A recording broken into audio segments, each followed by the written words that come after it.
Stephen, when I teased this the last segment, you said, who in the world would call Steph Curry underrated? Doc called Steph underrated. Does Steph not get enough credit for the work he does for that team? How's he underrated? He just made past Ray Allen for all-time threes in playoffs. How is he underrated? He's a three-time champ. How is he underrated? He's MVP, two-time MVP. How is he underrated? This kid is great. I think people who don't watch basketball, don't know the game, or just hate the Warriors because KD on the team, don't give him his props. Everybody knows Steph is great. He's going down as one of the best players in the game, definitely the best shooter we've ever seen. I was on the team when he got drafted, so he was my rook for a little while before I got traded. It's a great kid. I don't think he's underrated. I just think a lot of people hate him because they're so great, and when you're great, that's what happens. There's a lot of times I used to break down Jerry Rice's film. I used to get specific film of certain routes that he ran. And I always thought he was one of the greatest football players ever and definitely the greatest wide receiver. But when I used to break it down and I used to really study him compared to looking at him versus other wide receivers and going against defensive back compared to studying, I think Doc Rivers is talking about when I study this, because now it's not the regular season. I'm studying the Warriors and what they do. And every time I watch the clip, it's like, man, he moves better without the ball. You know something, man? His ball handling is better. Man, you know something? He is not as bad defensively. Hey, you know something? He's a better rebounder. So even in greatness, I think when you slow it down and you start to study what you do in these playoffs, you know that. Man, they know all your tendencies, and then he starts to see how it affects the team. Well, man, Clay wouldn't be as good because I'll be able to help out a little more on him if Steph's not there. The overall spacing, and I think the system that they run, they've refined it a little bit because Steph he's a better ball handler than he was 5 years ago, and he's definitely better, more physical, moving without the basketball than he was 5 years ago. So I think those are the things that someone like Doc Rivers is trying to point out to people who don't study it every day. And that doesn't even speak to the calming and emotional presence he gives a Warriors team that without him would have even more volatility. Like, okay, Steph Curry, I disagree with you, Stephen. He is 100% underrated. You know how I'll be able to prove it? Wait till the MVP voting comes out. And we see that once again, he might finish outside of the top 5. Might not even finish with the most MVP votes of anyone on his own team. When people say, well, you know who had a better year than Steph this year? Nikola Jokic. It's absurd. He is the difference maker for them. Without him, could they win a championship? Maybe. Without him, would they still be a really good team? Yes. But what he does to defenses and the way he can dominate a possession that he never touches the basketball with his movement and with the attention, the utter fear he puts into people. There was a play in this game this weekend where he takes the ball up court. There's 19 on the shot clock. He's got 2 guys on him. He's about 32 feet from the basket. Confidence. And just pulls up. And it's not a bad shot. Last week, the reason I said he absolutely has more to prove, more to accomplish as an NBA player is he's a guy, one of the 3 guys I think playing today, right now, that has, I can get damn near the top of this pyramid as my best case scenario. What is Steph Curry's, best case scenario for his career? Half dozen championships? Couple more MVPs, add some finals MVPs. Like, you can't tell the story of basketball without, in the first couple paragraphs, talking about the greatest shooter who ever lived, who helped create one of the greatest dynasties of modern NBA history. Like, that's who Steph Curry is. And I think at times, because of Durant and because people are sick of the Warriors, people forget that. And they absolutely forget the part you pointed out, C. One of the best rebounders at the point guard position we have in the league. No longer a bad defender. At this point, he's a more than adequate defender.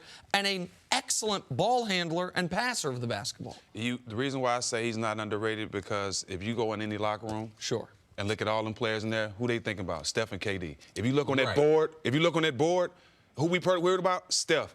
Who's one of the most feared players in the league? Not just because he talks trash, he'll knock you down, because he's unguardable. Steph Curry. I don't think he's underrated. I don't think he's underrated by players. Right, and that's what I'm speaking from. I'm speaking from as a player, he's definitely respected and definitely a top 5 player in the league. Oh, when you talk about his calming effect on the team, I think that's something that goes underrated, and people don't talk about that. But the season the Warriors had, where there has been flare-ups and tension, talk about his influence on the team and being able to keep that unit together. Well, he's the calming influence. If you look at Steph, his overall demeanor, there's leadership in a lot of different ways, and it doesn't have to always be Tom Izzo screaming at someone in your face. It don't have to always be someone like Draymond, something like that. Steph has done it in the type of way that this organization, they made a bet on him when they didn't have to a number of years ago, and they've invested in him, and this organization is around him. When they went out to get KD, Steph didn't have a problem with it. So that all leads to his overall demeanor, what he's going to be about on a daily basis. There is no Warrior working on their game harder. And they got a bunch of guys that work on their game. But none of them can say, you know something, I work harder than Steph. And that brings you a great deal of cachet inside that locker room when you go to say something. It's about not only the things that you do, but how you show them on a daily basis. And and that leadership you talk about, I mean, the respect that Steph has around, like, as far as NBA players, that's from a leadership standpoint also, not only what he does on the basketball court. And that means more to him, more than anything, that the players feel that way about him. And I compare Steph to Tim Duncan. He's Tim Duncan-esque. He has the same calm as Tim Duncan.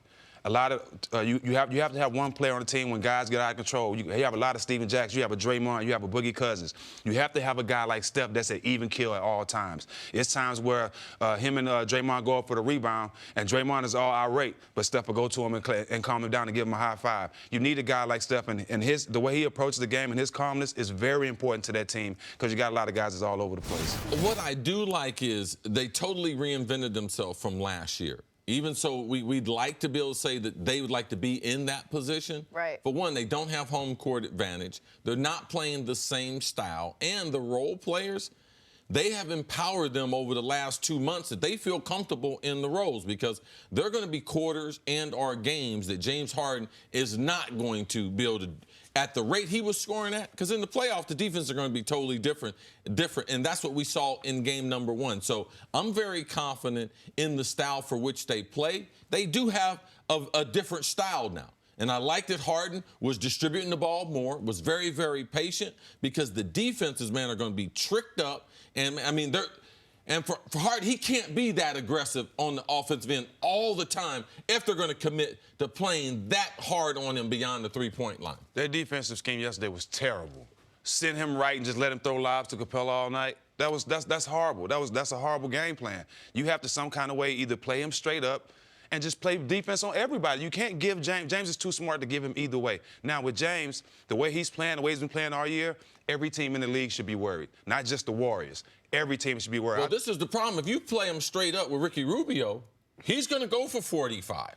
Ricky Rubio can't guard him. Well, I don't know. Here's the thing, and this is what, as evidenced by the season he had, nobody right now can guard him. Like, this is the point D'Antoni's been making all year, is he presents a unique problem for everybody. And so the Jazz came into game 1 saying, we're going to throw something totally different at him. And guess what? It failed miserably. That wasn't different. A lot of teams did that and it didn't work. But it was different than how the Jazz had guarded them in the regular season. The Jazz, definitely. Yes. And so they said, we're going to try to throw something at you you're not expecting. And Harden said, okay, instead of going for 40, I'll go for 29 with 10 assists. Like, and that little lob to Capella, when you combine it with the fact that Harden has mastered that floater, a shot he used to be terrible at, now once he's that deep in the lane, it's over. Like, and this is one of the things the Rockets were so frustrated about with the stat that you pointed out that's not frustrated with you specifically, but everyone bringing up Giannis had more unassisted dunks than anyone in years and years. The Rockets would tell you, yeah, and James Harden had more unassisted baskets than anyone in years and years, be it threes or be it in the lane. What was most important for the Rockets yesterday was not the 122. It was the 90. It was that they absolutely choked out Utah defensively. Even if they had given up 100, the overall intensity and the buy-in of everyone on the roster was totally different. Now, that, Jenna, that was on the level that we saw last year. Because people, they talk about their offense last year, but last year, their defense that's where they made their drastic improvements. Right. For a reason. And that was where, and this year they don't have a reason, but they have P.J. Tucker, who's still playing should be in consideration for Defensive Player of the Year. They have guys coming off the... What? come on. You disagree with me on that? Yeah, come on, man. Okay, well, I think Defensive Player of the Year? I think he'll be first team all defense. He'll get votes for Defensive Player of the Year. We'll see when the ballots come out. I don't think he's going to win it, but I said I think he should be in consideration for it. Point being, for the Rockets, the most important thing of this series, because I know a lot of people thought that the Jazz have 4-5 matchup. Jazz third best record in the NBA since the break. Could they take the Rockets 6? Could they take them 7? Could they upset them? The Rockets need to win this series quickly. They need to get rid of Utah in a maximum of 5 games because Golden State is going to be done with the Clippers almost assuredly in 4 and a maximum of 5. And so it's not only win quickly, but games like this where, oh, wait, how many minutes did Chris Paul play? Oh, 31. How many minutes did James Harden play? Oh, 32. You could rest them for the majority of the fourth quarter. That's what they need because they have to go into that Golden State series operating at full capacity, full health, fully rested. How much does Utah change the game plan, though, now going into game 2? Well, they have to change it up defensively. But this ain't the same Utah team that they played last year.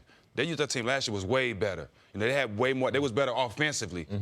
This team can't really score. They can't really score like that. I think this might be a sweep to me. You know, and you're right. They do need to get these guys out the way. But I think James was pacing himself last night. He knew how easy this game was going to be. He knew how easy he was scoring. He saw the defense the way they was playing and realized he didn't have to work that hard. And I think that's what he's doing this year. That's smarter. He's pacing himself. Understand that he has to really go out and play like an MVP. The Western Conference Finals and the final rounds, not the first round. Yeah, this series starts in Game 3. Last night they were able to send the message, but Game 3 will really be able to tell the difference because that will be able to tell us if Houston's in complete control. Utah is a tough place to play. No one in the NBA wants to play a series there. And I believe that Quinn Snyder's one of the underrated coaches in the NBA. He'll make some adjustments as they get through Game 2 and head back to Utah for Game number 3. So Game number 3 becomes the critical part, that first half of that game, because Golden State is going to sweep the Clippers. He's a tough-nosed coach, too. Quinn Snyder's excellent. I think, to get back to your original question, I think this Rockets team is better than last year's team. Just for the record. I think they are, because in the playoffs last year, once the Rockets lost Mbah a Moute, they were down to essentially 7 guys they could play. Right. They played their starters, they played Gerald Green, and they were on a 6.5, 7-man rotation in those games. Now they have Daniel House. They have Austin Rivers. They have Kenneth Faried to go along with Gerald Green coming off the bench. They got 9 guys that they feel comfortable with Nene if he gets back into the rotation. They don't need in these games for Harden to play 40 minutes. They can rely on their bench more. And I think defensively, what they've been post All-Star break is far more likely to what they'll be in the playoffs than what they were the first half of the season. Yeah, those other guys too. They don't have a whole bunch of playoff experience. Right. So when the bright lights hit them, how do those guys play? That would be. Everybody can't make the same shot in regular season as to make the shot in the playoffs. It's different shots.